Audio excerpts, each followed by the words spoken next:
Welcome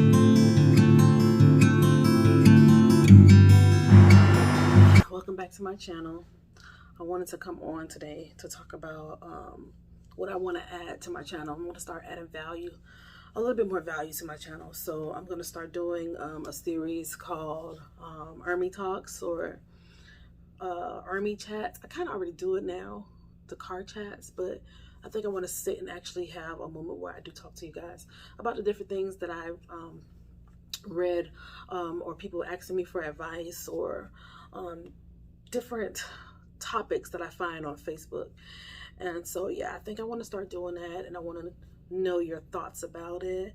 Um, just random questions, situations that people may be having. And I notice every time I make a comment onto their post, that post get the most likes or clicks or responses.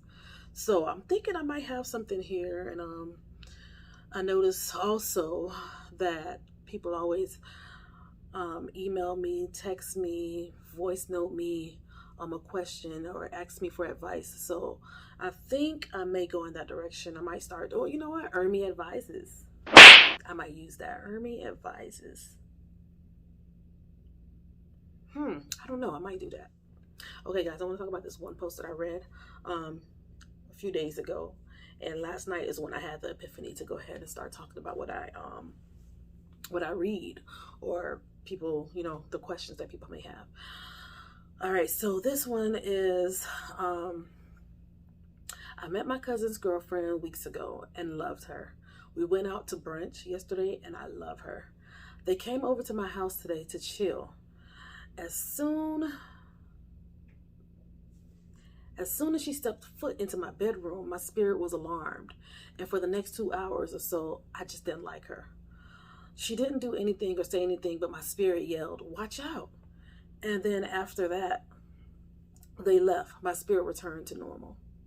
The crazy part is, as I'm writing this, I remember her stepping in my doorway and asking if she can enter my room, in which I laughed off. And as soon as she stepped in, that's when my spirit yelled.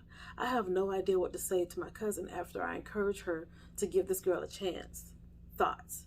And yes, I cleansed my room and house.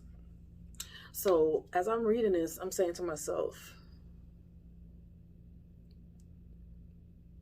okay, so you encourage your cousin to build a relationship with the girl because you said that you had good vibes with her. You felt like she was, a good fit for her cousin. So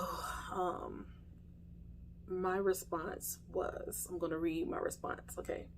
First of all, Irmee's very blunt. First of all, no one should ever step into your bedroom. And I'm going to just say, sidebar, nobody should ever step into your bedroom. Nobody should ever step into your sacred space.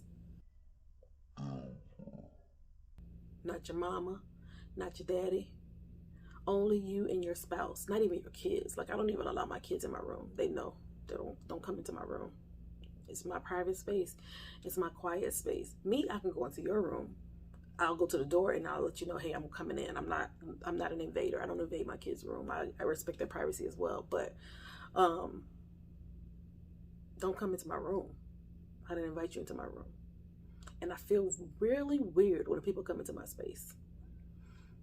Anyway, back to what I wrote. No one should ever step into your room.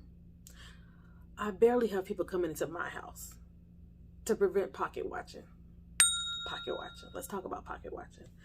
There are so many people that actually look at you, or may look at you in a way to where, if you're a very private person, they want to know what's going on with you, what's going on in your house, what have you purchased in your house, what type of furniture you have, what type of pictures do you have on your wall, because they see that and they price it, they put value onto each thing, when you could probably just be a Goodwill shopper. You like to shop at Goodwill and you find nice items, or you like to shop at Pier 1, or you like to shop at Z Gallery. So when they come into your house, they get to see those things and they price you.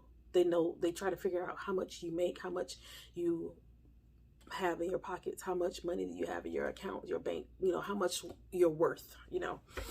And so when they come into your home, they get to look at those things and they try to put value, and they may get to the point where they want to ask you for help and ask you for money just by what they see in your house. Oh wow, she got this nice bed, oh this huge king size, and she got all these crystal, like this crystal candle, this crystal lamp, these this nice TV hanging on her wall. Ooh, and it's not even just a 40-inch TV. She got like a 70 on her wall. She has this beautiful jewelry box with all the jewelry. Like, people will look at that and say, "Oh, ching ching ching ching ching ching ching ching," and they will go ahead and start walking into your pockets. I'm gonna just say that, and start digging and pulling. Oh, you know, Irmee, let me borrow $500 because I know you got it though. I know you got it. You got it because I know how you living. Or, sis, I'm short $1,500 on my rent.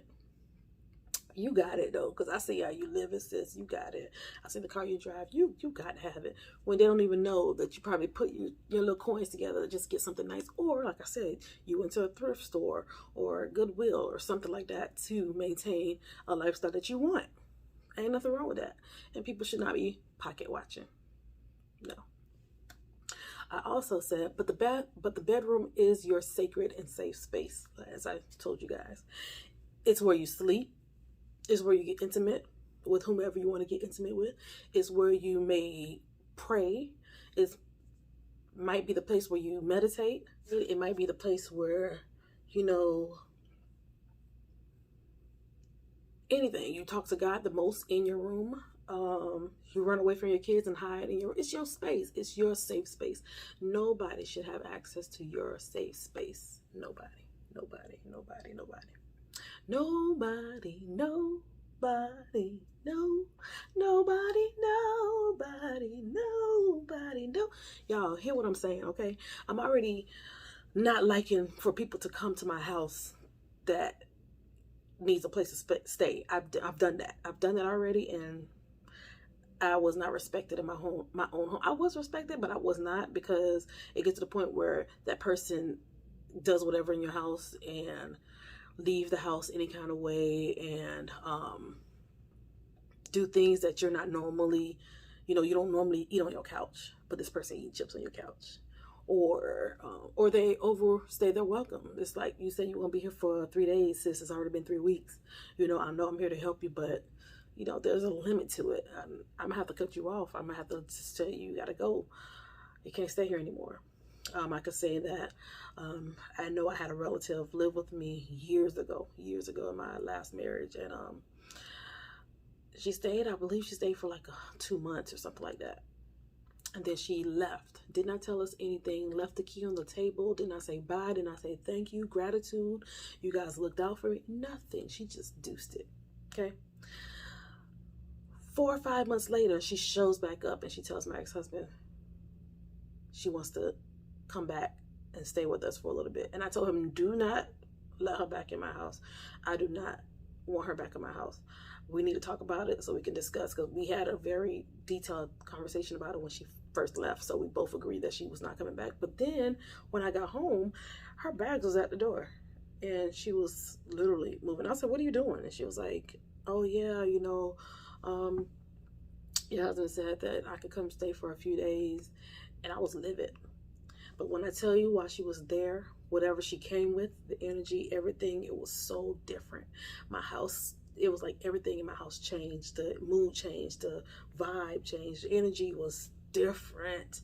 I started having vivid dreams about stuff. I had a dream that my mom came into my living room. It was me and my brother and a few friends, and we were sitting on the couch watching a movie, and she literally walked into my living room and she kept saying in Creole, there's a snake in the house. Do not let the snake in your house. Do not let the snake in your house. The snake is coming into your house. Don't let her in your house. And I remember having that dream.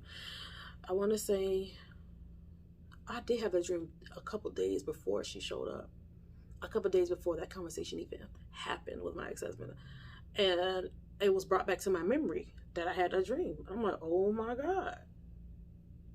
When I tell you things hit the fan, it hit the fan when she moved in. I digress. But it was not a good thing for her to be there. But it was eye opener, and it made me realize that never again. I don't care who you are not allowed to live with me. Only people I think that I will allow to live is like somebody that I know and I trust them and I know that they truly, truly need the help. Other than that, nah.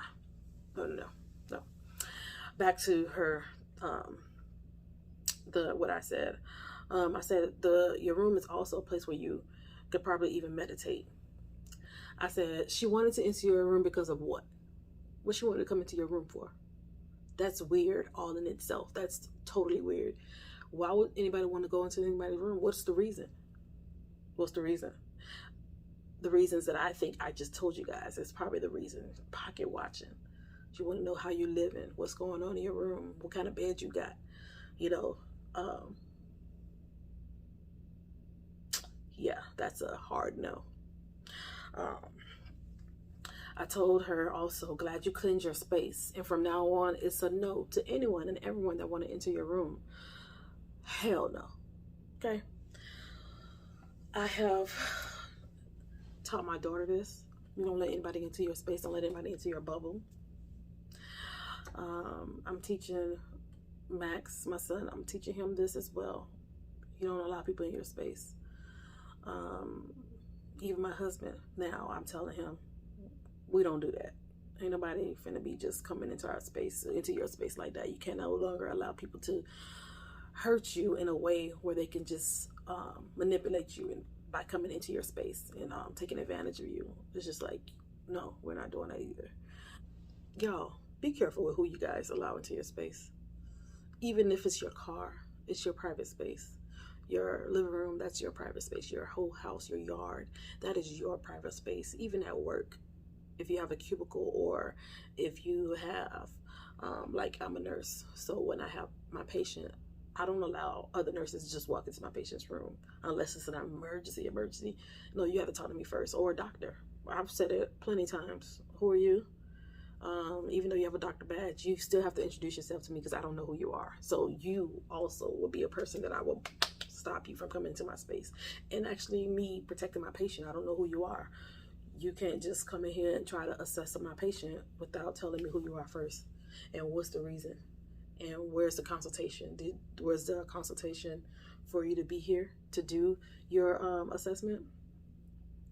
So yeah, I'm very, very guarded in that sense. I find myself in a place where I am very, very protective of my space, and I create boundaries. I'm creating more boundaries.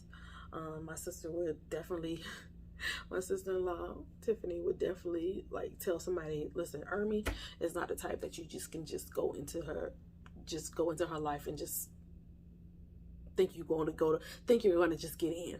No, it's not easy for me to allow people to just come in and, you know, run amok. It's not happening. So yeah, what do you guys do? What do you guys think? Do you guys prevent people from coming into your space? Do you allow anybody to just come into your space? You got to remember, people have energy. We are all energy. We are all beings with energy. And the type of energy that comes to your space can cause chaos or maybe added in addition to your peace. So what are y'all doing? What do y'all do as far as that? What do you allow into your space? Do you allow people to come into your house? Do you allow people to just ride in your car? What do you do to cleanse your space? That's another good one. What do you do to cleanse your space? I want to know. Because me, I'm a cleaner. I will clean and disinfect my entire room, new sheets, new everything. I just want it all fresh, all fresh. My husband is a truck driver, and so even when he leaves, I wash my sheets, I do a full cleanup. So when he comes back into a peaceful space because he see that I created a place of peace. My entire house is a place of peace. People fall asleep on my couch because they know I truly create that space for me. I need to have the space so I can understand what's going on in my head, because I see when people have lots of stuff everywhere, the place is messy, and no judgment to anybody, I'm not saying that, but it makes me think they have a lot going on in their minds, and they need to decrease the chaos and cleanse their space. Whatever's happening on the outside is definitely happening on the inside. So I leave this to you guys. Find your peace and keep your peace, and don't allow anyone to disturb your peace, and allow that peace to be in your space. So thank you guys for watching. I will be doing more of these. Yeah, thank you guys for watching. Like and comment, and tell me what you think. Goodbye.